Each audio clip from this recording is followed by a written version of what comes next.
Bonjour, bienvenue chez Arscan, je vous en prie d'entrer. Alors voilà les bureaux d'Arscan. Donc je m'appelle Jean-Gabriel Grivet, je suis président fondateur de la société Arscan. Et Arscan est issu de la recherche scientifique, c'est une start-up, voire maintenant une scale-up. Et on est 16 personnes et on existe depuis 5 ans. On a fêté nos 5 ans le 9 décembre de l'année dernière. Et là vous rentrez donc dans le côté Arscan, le sein du sein.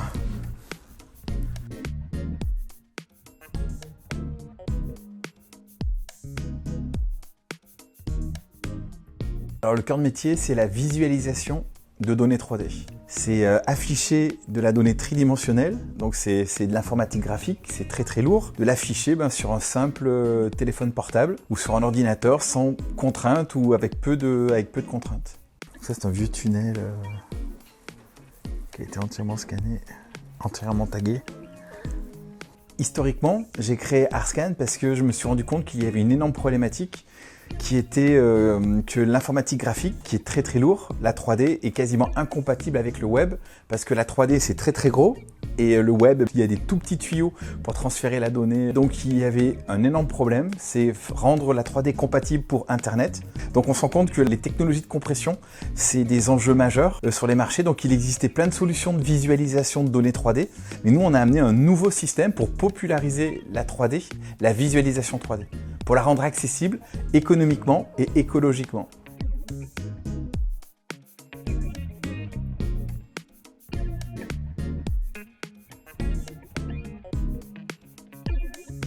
Donc nous, notre métier d'expertise, c'est la visualisation de données 3D pour le web et on fabrique des briques technologiques. Et la première brique, c'est un compresseur des compresseurs qui est totalement disruptif, qui vient de la recherche scientifique et ce compresseur est capable de diviser la donnée par 100. C'est-à-dire vous avez un fichier qui fait 1000 mégaoctets, on va la transformer en 10 mégaoctets. Et ça, on va l'envoyer par Internet d'une manière super simple et c'est là où on va gagner de la ressource serveur. C'est là où c'est économiquement et écologiquement viable. Ensuite, on a une deuxième brique, c'est un Arscan Move Inside, c'est un viewer. C'est comme le petit iPod, ça permet de lire le fichier compressé. C'est un petit viewer qui va permettre de lire la donnée 3D directement sur un simple téléphone portable ou alors un PC ou des casques de 3D.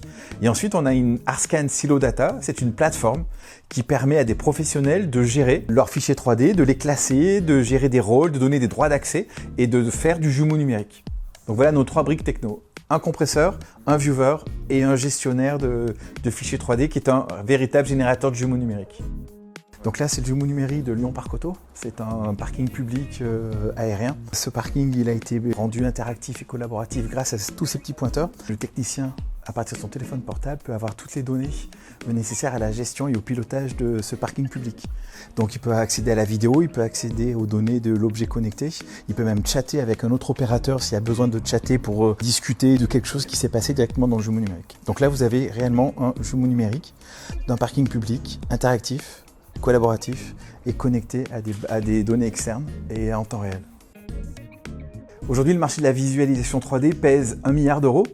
Il va peser dans 2 ans, il va peser 4 milliards d'euros, donc il va totalement exploser.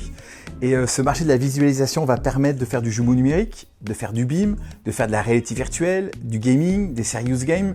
Voilà, donc c'est un marché qui est énorme et qui est en forte demande.